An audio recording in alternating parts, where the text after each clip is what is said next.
This is the Chamber Chat Podcast, the show dedicated to chamber professionals to spark ideas and to get actionable tips and strategies to better serve your members and community. Hello, Chamber Champions. Welcome to Chamber Chat Podcast. I'm your host, Brandon Burton, and it's my goal here on the podcast to introduce you to people and ideas to better help you serve your chamber members and your community. Our title sponsor is Community Matters, Inc. With nearly 20 years in the chamber industry and over 100 media awards presented to their chamber partners, Community Matters provides the R&R that every chamber needs, revenue and recognition.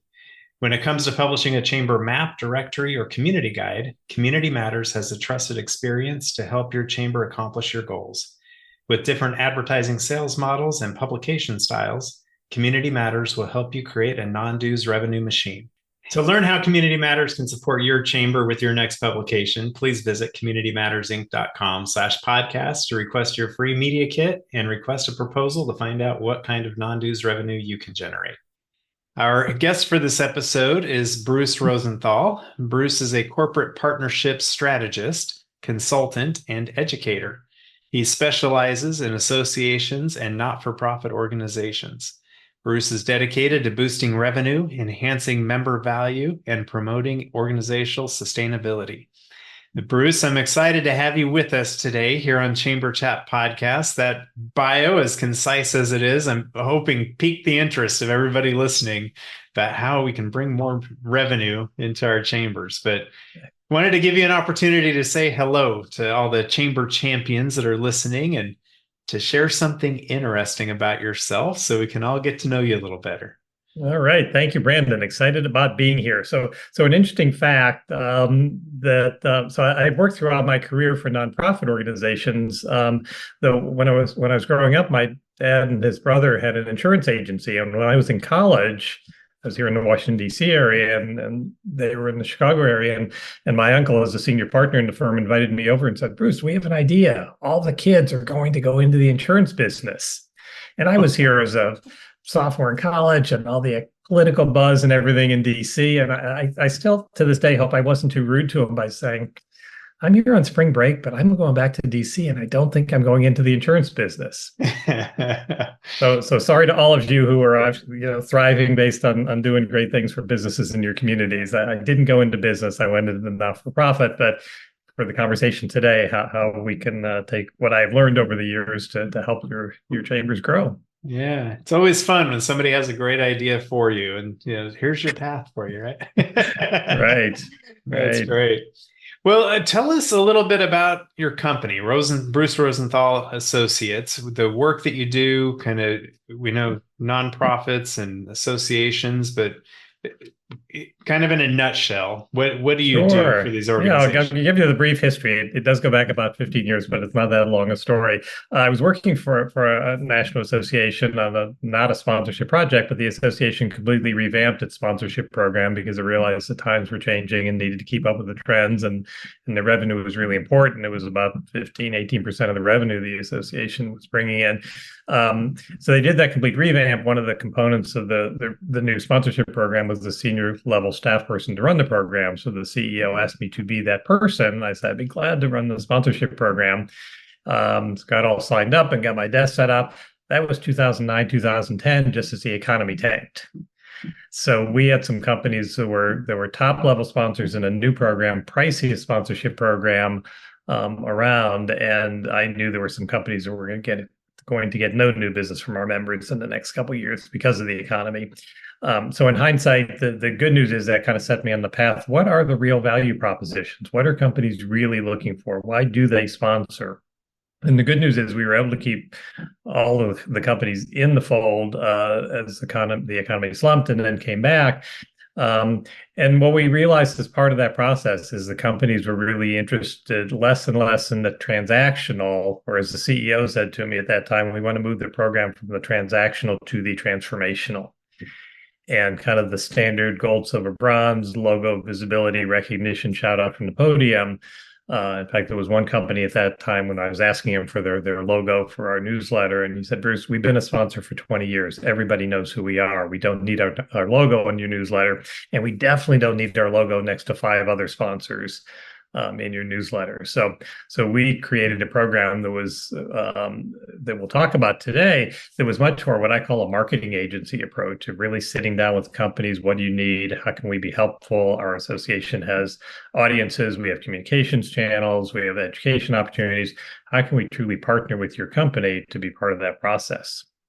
I like that. Yeah, this is gonna be one of those episodes where people are going to want to go back and listen to again or take notes and present to their board and say, here's a new strategy of how we might want to approach sponsorships going forward. Right. So So, actually, just to put a cap on that, Brandon. So when I left that association about 7 years ago, I took what I had learned in those 6 years building and revamping the program, and now, as you noted in the bio, working as an advisor and educator to associations on how I can take what I learned in that kind of deep dive with one association, and now with 7 years of experience with a whole range of organizations, different sizes, different size staff, on how there are opportunities for all of them to grow sponsorship revenue.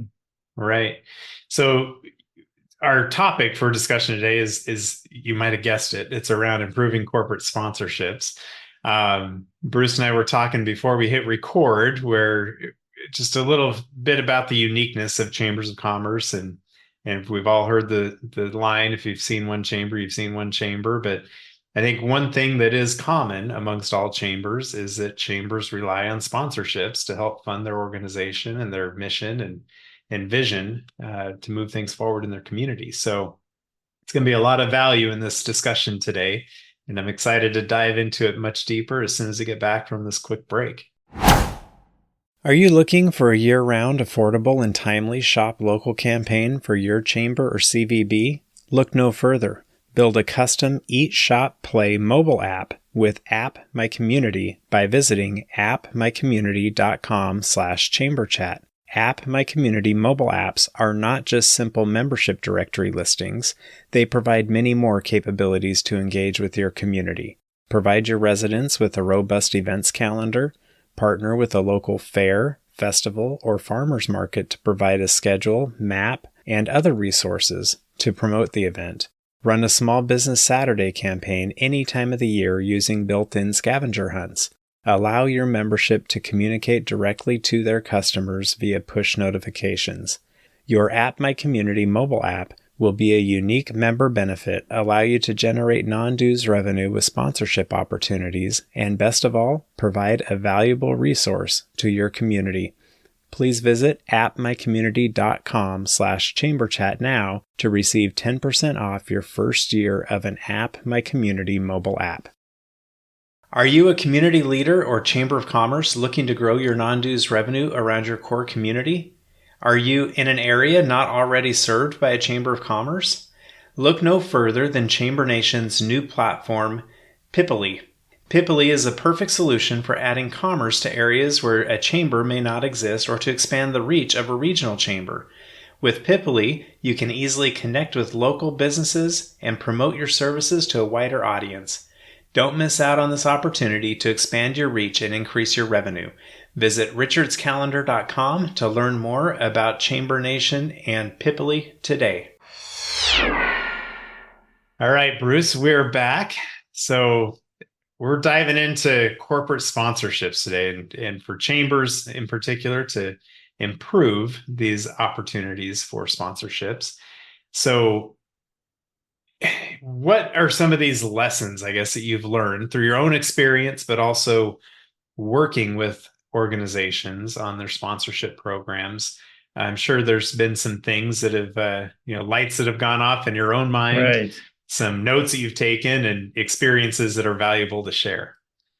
Sure. The first thing, so back when I was working with that association, the economy tanked. I wasn't sure if we were going to keep these companies in the fold. So I brought in a consultant. I said, could you interview our top 10 year-long corporate partners? And all the things we talk about today can be scaled. So some organizations might have 2 sponsors, some might have 10 or 15. So everything I say, I may throw out some numbers, but everything can be easily scaled up or down. So I brought in a consultant, and she interviewed the top 10 corporate partners, and she came in to do this presentation, and I was sitting next to our CEO and some other senior staff folks. And she said, the good news is all of your corporate partners said exactly the same thing. And I'm thinking, that is great. She said, however, what they are looking for is not what you're offering. Yeah. So I have interviewed, along with my team, hundreds of companies over the last 15 years. And whether they are sponsors of small organizations, large organizations, whether they sell technology, insurance, marketing, whether it's a bank, whatever it is, they all pretty much have the same three reasons that they sponsor organizations. Okay. And those three reasons are, of course, they want new business, but that's not the only reason. The second is they want some sort of brand elbow room. So, not necessarily exclusivity. They don't necessarily need to be the only insurance company that's sponsoring or the only marketing agency that's sponsoring the chamber, but they want some sort of recognition that among all of the insurance companies, of all the insurance companies that might be involved with the chamber, there's something different or special about that one that's a sponsor. And the third one, which is really key, is they want to be positioned as a knowledge leader. So they want to be known for their expertise. So going back to the comment I made earlier, there was a company that came to me years ago and said, we don't need a logo placement. Everybody knows who we are. And it was a bank, and it was one of six banks who was a sponsor of the organization. What made that one bank different? And it wasn't just around the money. It was how could they help members more? What are some case studies of how they help members finance a new building, for example? So those three value propositions are closely related because if we can actually start with thought leadership and help sponsors be on an education panel or a podcast or a webinar panel, or develop an article or a white paper for chamber members. If that company can be positioned as a thought leader, that checks off the box on the brand visibility because they're being known for something, and that will eventually lead to business development. And because that will differentiate them as having expertise. Doesn't mean everybody's going to buy from them, but as I've talked to companies and asked them how they measure success and how this plays out, they'll say, oh, so many people went to this webinar. We followed up with them. We were able to schedule 10 meetings, and that led to 3 contract proposals, and that led to 1 signed contract. That 1 contract paid the cost of the sponsorship. That was our win. So companies have those three reasons. Among those reasons, I did not mention logo visibility, recognition, or a shout out from the podium. So I think the 2 challenges, and what many of us in the association and chamber and nonprofit world have done for years, is we've gone out to companies with a kind of a prospectus of gold, silver, bronze sponsorships for our conference. And we've said 2 things. We need money. Well, spoiler alert, the companies in many cases don't care that we need money because that's not one of their main drivers. And we'll talk about one exception to that a little later, but for the most part, they don't need money. And we're trying to sell them visibility, recognition, and a shout out from the podium, and most of them don't need that. And I would think, especially within the chamber area, whether it's a small town, mid-town, bigger city, probably these companies are fairly well known and don't need another logo placement. So we've been trying to sell them something, and this has been for decades, or a bigger exhibit booth. The other challenge with what we're trying to sell them is we're usually selling them, or in many cases, we're selling them a conference sponsorship. And there was a company I was interviewing a couple years ago, and they said, well, the reality is, Bruce, it's a fantastic conference. 3 days, we get a lot of leads, a lot of folks come by our booths, we get a lot of business cards. It's 3 days. Our company markets 365 days a year. Right. So even with a little pre and post conference visibility, how can we work with the association throughout the year? Doesn't mean every day, but can there be something like a podcast in the first quarter and a webinar in the second quarter and an article in the third quarter and the conference in the fourth quarter? Because as we all know, kind of the marketing maxim is that people need to see a message 7 times before it resonates. Right. So we need to help companies get visibility as thought leaders throughout the year, and that's when the companies begin to really see the value. And I like the point about being a thought leader and correlating that to the logo on the newsletter. The logo on the newsletter almost cheapens the experience of being a thought leader. Because if you're coming to the table as being that thought leader, the assumption is everybody knows who your company is anyway. Mm-hmm. That's why they're asking you for your expertise on whatever the topic may be. and just throwing a logo on a newsletter without any context around it doesn't really I don't know. I think it cheapens the experience a little bit. Right.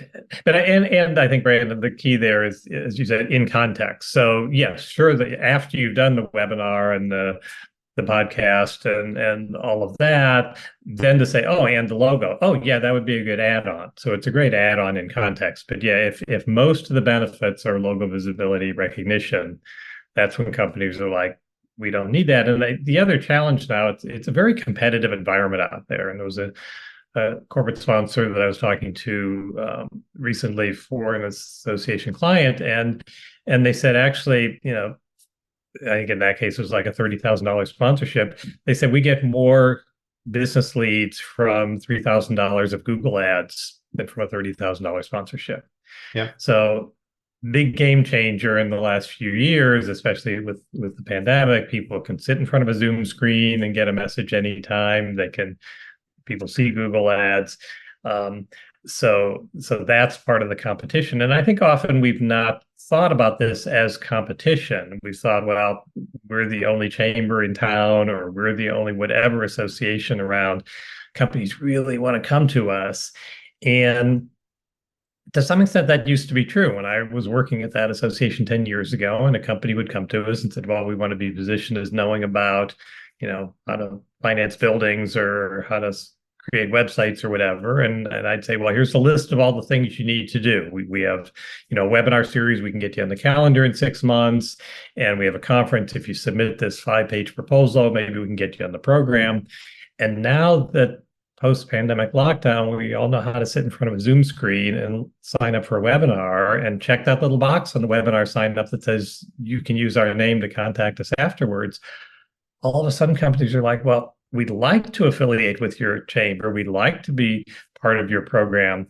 But if you're going to make it too difficult, we as a company can go out there and put out our webinar in the next 6 weeks. And then we can, have access to the registration list and all that. So when companies are making choices on doing it on their own versus going through the chamber, that's we need to think about what is the value proposition that we're offering to those companies. Right.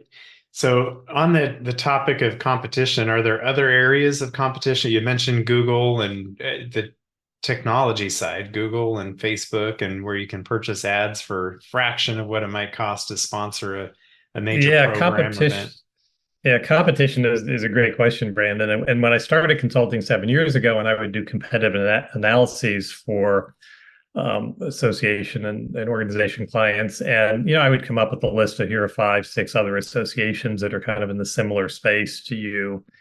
And now I'm coming up with a list 40, 50, 60 organizations. And because I'm looking at it from the company's standpoint, and some of this comes about when I interview corporate partners, and I'll say, where else are you exhibiting? Where else are you sponsoring? Where else are you advertising? So I'm hearing that not only similar organizations, but also organizations in other trades and professions. So again, kind of back to the example of the insurance agent who might be interested in sponsoring the chamber. Are there other places in town? Is there a retail association in the town or the state where that company might be interested in sponsoring? So all of a sudden now the retail association is a competitor to the chamber. Or is there a healthcare association where the company could say, wow, we would have access to all these prospective buyers of our insurance product if we sponsor the healthcare association or the hospital association. So there are those associations. There are an increasing number of for-profit, especially on the state and national level, for-profit entities that are putting out webinars, doing expos, doing podcasts. And some companies are going that direction and reaching out to those entities.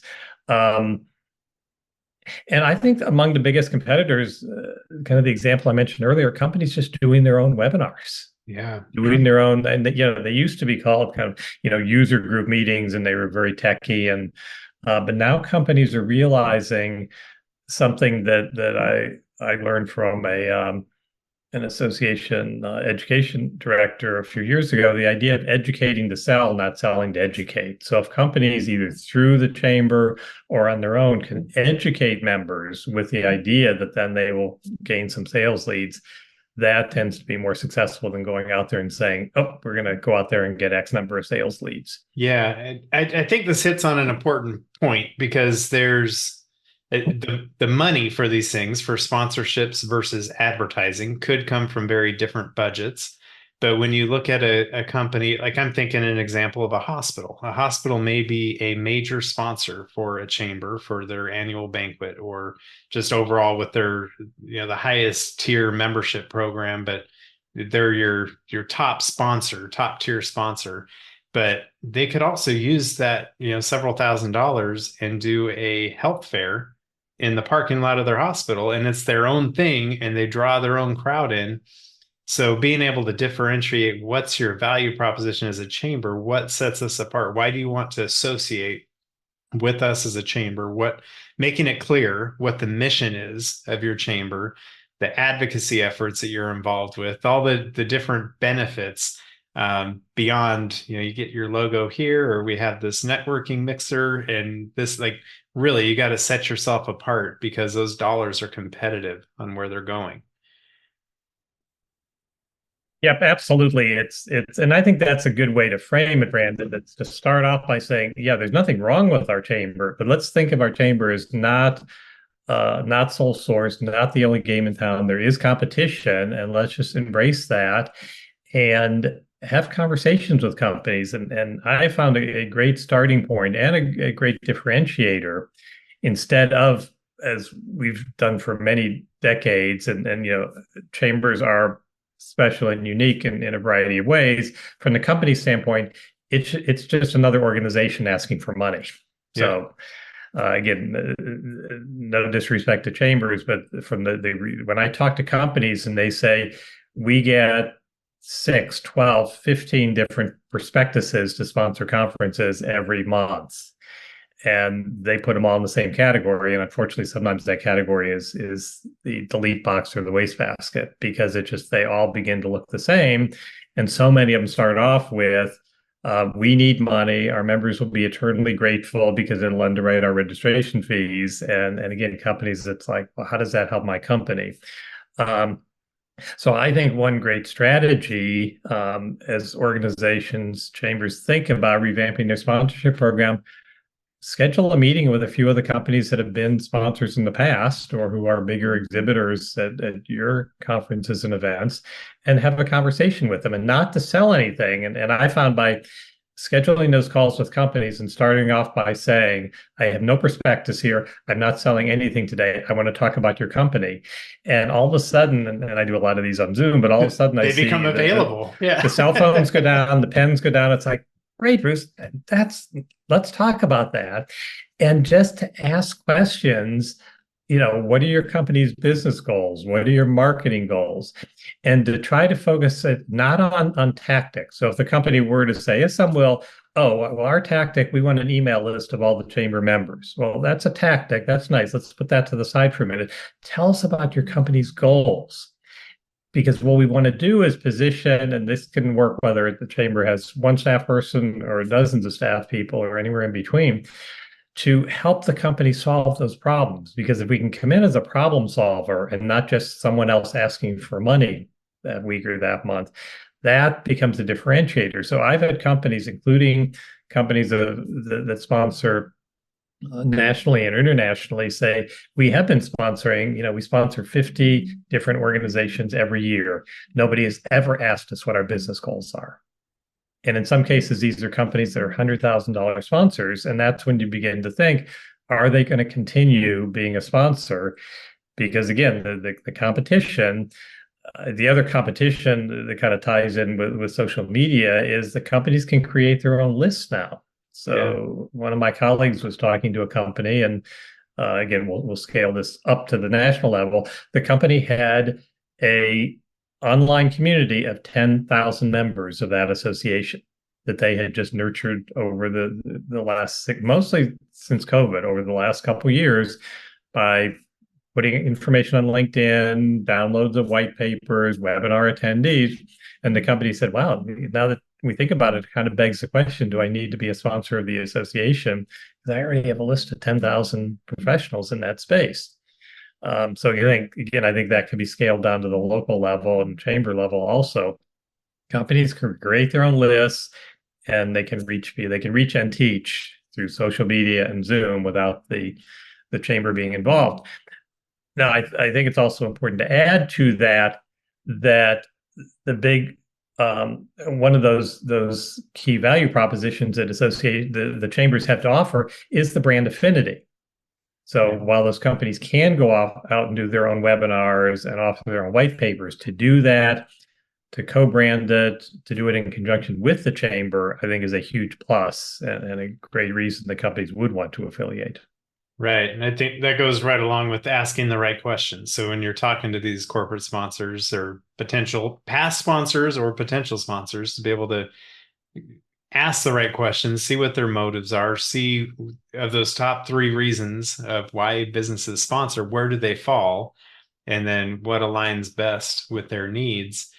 Now, I'm curious as far as I don't know, for lack of a better term, a sponsorship package. Do you go in with a package or do you assess the needs and then create a sponsorship opportunity to fit the needs? Or what type of approach should chambers consider as they have these conversations, and just how do they start the conversation with some of these businesses? Yeah, great question on what to offer. So I don't do packages. So I often start and chamber can do this on their own with their staff or their board. Think about, what do we have to offer? What are the different communications channels? Do we have newsletters, conferences, podcasts?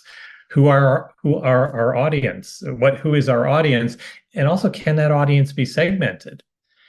So if it's a company that wants to reach folks based on a certain type of business, do they want to be retailers? Do they want to reach construction firms, whatever it is? Because what I also find that in many cases, companies, and this is also an interesting model to think about on the national level, an association says, we have 20,000 members. You can reach 20,000 folks. We have 10,000 folks that come to our conference. And then I'll talk to a company and they'll say, well, based on what we're selling, we really want to reach 300 people. How do we find those 300 out of the 10,000 at the conference or the 20,000 in the membership? So this is a great example, I think, for chambers, smaller chambers, when you can segment the membership to reach the folks that each company wants to reach. But I usually start by thinking, what are all the things that we could offer? And then to have that exploratory call with a company or two. And again, this is where it can easily be scaled. If you have a small staff, reach out to 1 or 2 companies a month. If you have a larger staff, it's like, well, let's talk to a couple companies a week. And to have these exploratory calls, and then kind of to go back to the office and sit down and say, okay, so based on what the company said their goals and objectives are, what do we have to offer that would fulfill those goals?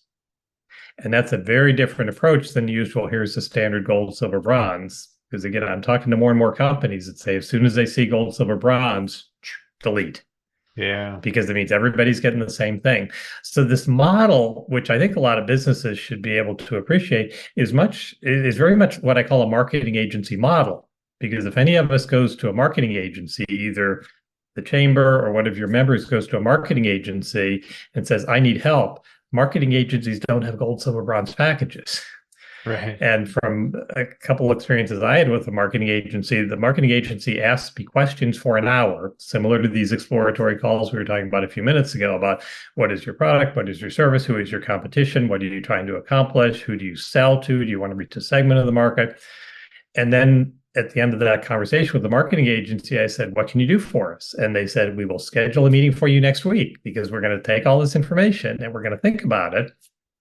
And we're going to come back to you with a series of services, or what we would call in the chamber space, benefits. What could you offer? And it's going to be different for every company. Now, does it get complicated?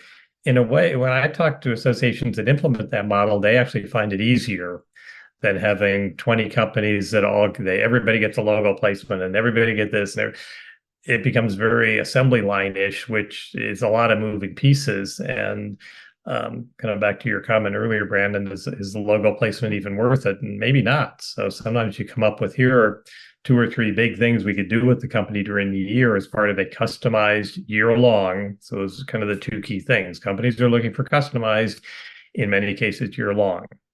And if we can come back to them with solutions, that's when we see sponsorship fees that in some cases are 5, 10 times more than what they paid in the past. Because also sometimes in the past they paid for a lot of pieces. So I think Yeah. also if one were going to talk to a company, well, has the company been an exhibitor and an advertiser and bought an ad in our gala program?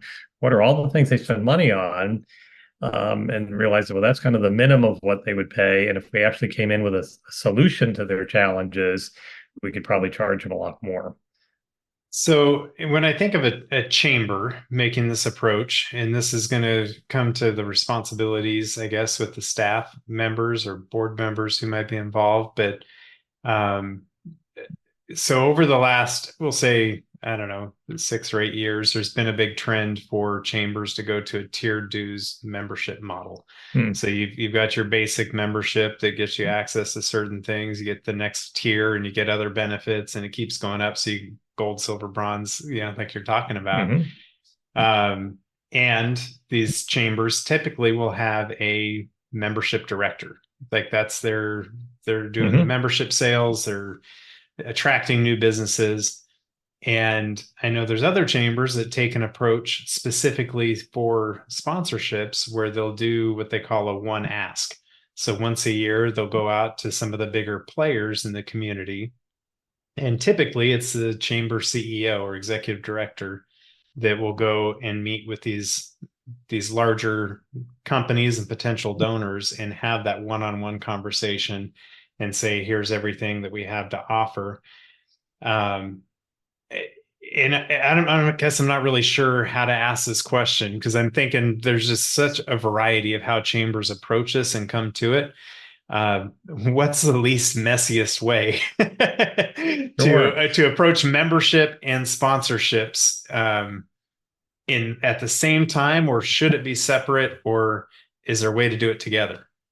Well, there are probably ways to do it together, and each chamber knows their members the best. And if it's a company that kind of makes it as a joint decision, but a couple of thoughts come to mind. One is that I also often find with the big year-long corporate partners, useful to find out when they make that decision each year. Yeah. So whether it's 10,000 or 110,000 or 500,000, that I've had experiences of going to companies and saying, "Oh, based on our organization's fiscal year, here's when we want to talk to you," and the company says, "Wow, I wish we had talked 2 months ago." Because we set our budget 2 months ago for the coming year. Let's talk next year.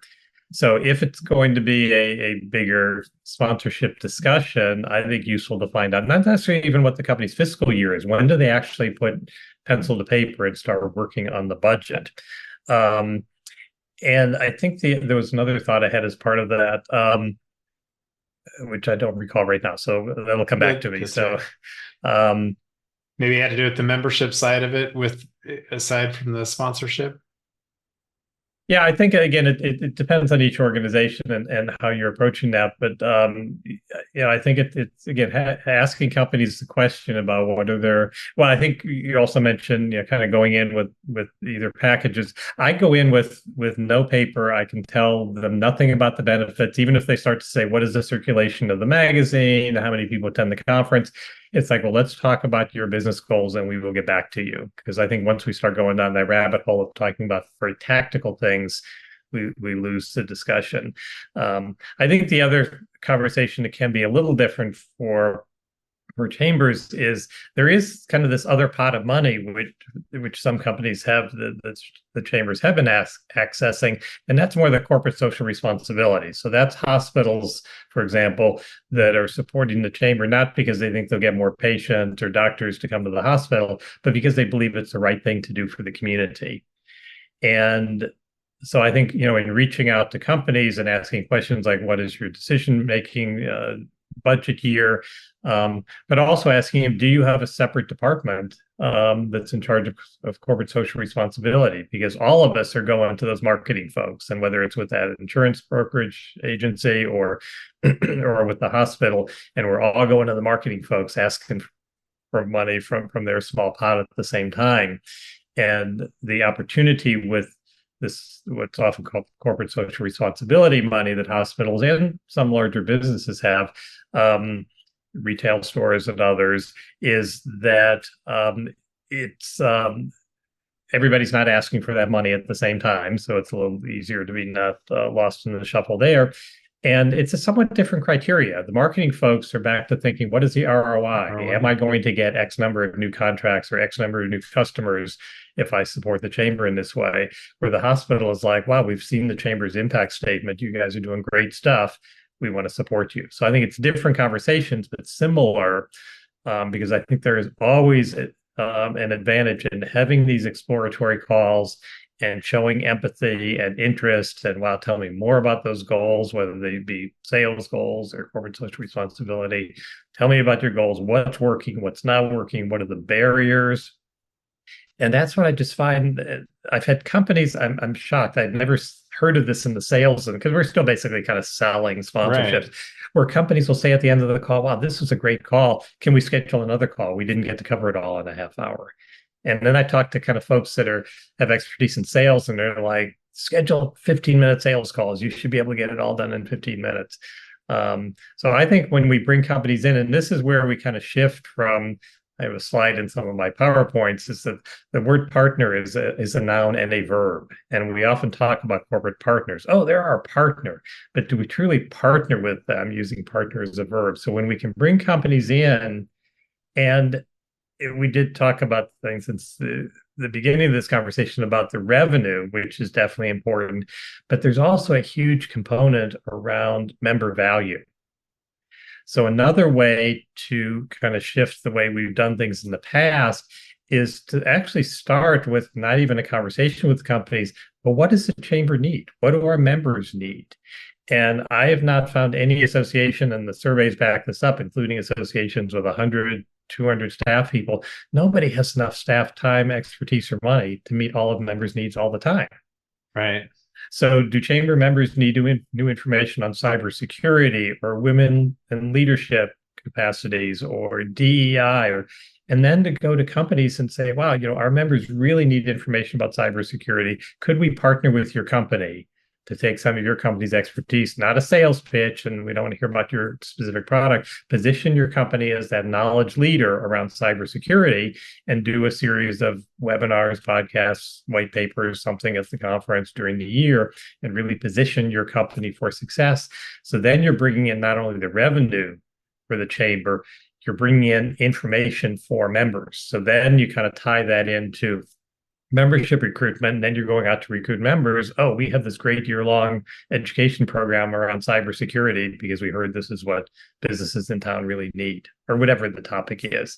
But Right. to actually start with, what do members need? Can we find companies with that expertise? And that's where I find calling companies and not saying, oh, our convention is coming up, or our conference or expo is coming up in 60 days. Do you want a gold, silver, bronze sponsorship? But calling and saying, wow, our members really need information on cybersecurity. I looked at your company's website. I did some research, did some work on my end, saw that your company has, some white papers and some videos about cybersecurity. Can we talk? Those are the calls that get returned, and those are the meetings we can put together. Right. I like that. Touched on a lot of great points there. One I wanted to circle back with was on the corporate social responsibility. For chambers listening, I know there's been buzz lately about chambers having foundations. A lot of chambers have established foundations, and that's where you can really tap into some of those buckets of social responsibility for these companies, where it's not coming out of marketing funds. It's a totally different bucket.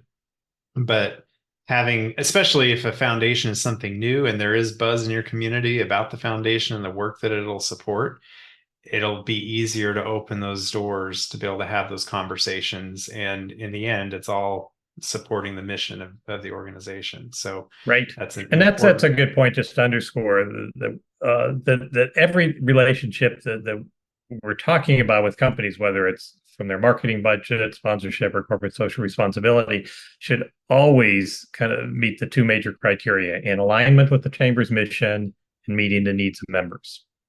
right. And it doesn't work all the time. If a company says, wow, what we really want, we need an email list of all your members, and we want our logo front and center on the chamber's website for the next year, it's like, sorry, that's not going to work. Yeah. Let's talk about some other things, or here's what it'll cost to do that, right? Well, maybe, yeah. but sometimes we go down a slippery slope if we compromise Right. ourselves. So I think it's also fine in some cases to say, this doesn't look like it'll work right now. maybe we can get together in another few months and talk again. Because we definitely want to make sure. And I think also because sometimes boards are a little skeptical. What about sponsors? Are we endorsing products? Are we, aligning with the wrong companies? It's like, no, we have a set of guidelines, and here's how we can work with companies. And I think also by having these exploratory calls with companies and then going back to the companies with ideas, Yeah. we're sure that they're in alignment with our mission and our members' needs because we've developed it. We as chamber leaders have developed it, not going to the companies and saying, what do you want? Because then they start telling you what they want. And then we're like, uh-oh, what do we do now? Because we can't do that. So when we can go to companies, and I think there are even ways I've turned it around. If a company does come and say, we want a list of your members.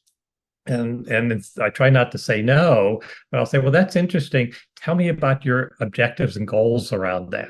Not, I mentioned you want a list, but why do you want a list? And I've had a number of instances where I've realized as part of the discussion, they really don't want a list of everybody. That's just kind of what they're used to asking for, or they want to reach a segment, or they want to be positioned for their expertise on something. And I'll say, well, what if we help you do a webinar and we'll only introduce chamber members who are whatever retailers or in the health space? How would that work for your company? And more than 9 times out of 10, they'll say, oh, yeah, that's a great solution. And they'll never ask about the mailing list again. Yeah. So when we can find out what a company's goals and objectives are, and then find ways to work within the context of the chamber's mission and member needs to offer solutions, that's I always look for the win-win-win. The members first. It's got to meet the needs of members. Chambers next, if it provides more revenue for the chamber. And then when we can position the company, the sponsor, as the third win, then that's when it's successful. Yeah. This has been some gold nuggets all over the place. So as we start to wrap up here, Bruce, I wanted to ask for chambers listening who are interested in taking their organization up to the next level, what kind of tip or action item might you leave with them in trying to accomplish that goal? I'd say that for action steps, the first would be have conversations with companies. And based on your size and capacity, it could be reaching out to one or two companies. Start with the ones who have been supportive, or have had bought the most number of ads during the year, whatever it is. However, money's always a good metric. The companies that have spent the most with the chamber, and it could be in terms of membership as well as sponsorship and advertisers, and schedule a time to talk with them. And you might even start by saying, we're not selling anything today. Oh, and by the way, what's your budget year? We want to have this conversation, when you're working on your next budget, and have that conversation. And again, I find it is a huge differentiator because most organizations aren't doing that. And then to kind of regroup internally and go back to the company and say, well, we have some ideas. And a hard thing is often, how do you price it? But look at what the company spent in the past, and you can probably increase it a significant amount. So I've seen organizations kind of on the national level, again, it can be scaled down, but companies that have gone from a $5,000 conference sponsorship to the next year a $40,000 year-long partnership. Wow. Because it has achieved. And I think the one other question I may not have mentioned in these conversations with companies, ask them how they measure success. And they may be able to tell you, they may not. But again, I think it shows interest and empathy, because I've worked with companies like banks where they say, wait, if we get one new business financing as a result of this partnership with the chamber, that'll pay the whole annual fee right there. Yeah. And if it's a smaller marketing agency, they're going to say, wow, we're going to have to design a whole bunch of websites for local businesses to be able to pay for the sponsorship. So understanding who they want to reach and how they measure success. And I think most companies would be glad to answer that question. How do you measure success? And success should be in terms of, again, kind of objectives and results, and not, success is now we want the email list so we can mail out 3,000 brochures to your members or 500 brochures to your members. That's a tactic. But what is kind of a business ROI success? And I also find companies are measuring a lot more than they used to. Yeah. And they're tracking every lead from the first conversation, the first touch point, the first download of a white paper, through the months until there's a sale. So companies, to a greater extent, I think this is partly just because we're more data focused and things became more online during the pandemic. companies are measuring. So showing interest and empathy and saying, how do you measure? How can we, if we have this conversation, if you become a sponsor, we come back over the months to talk about a renewal, what will be an indication of success for you, and how can we help you with that? Right. I like that. I like that question.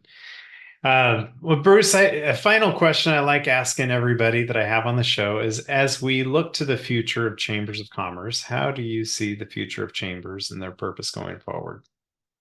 I think for chambers and other nonprofit organizations, there's a huge interest the companies have, and companies are, I think the opportunity for chambers that embrace a different sort of strategy for working with companies has a lot of potential, because I've talked to a lot of companies, and this is really over the last 7 or 8 years, so it's not even specific to the pandemic, is that I'm talking to companies of all sizes, and they are saying, we are not cutting our sponsorship expenditures in the coming year.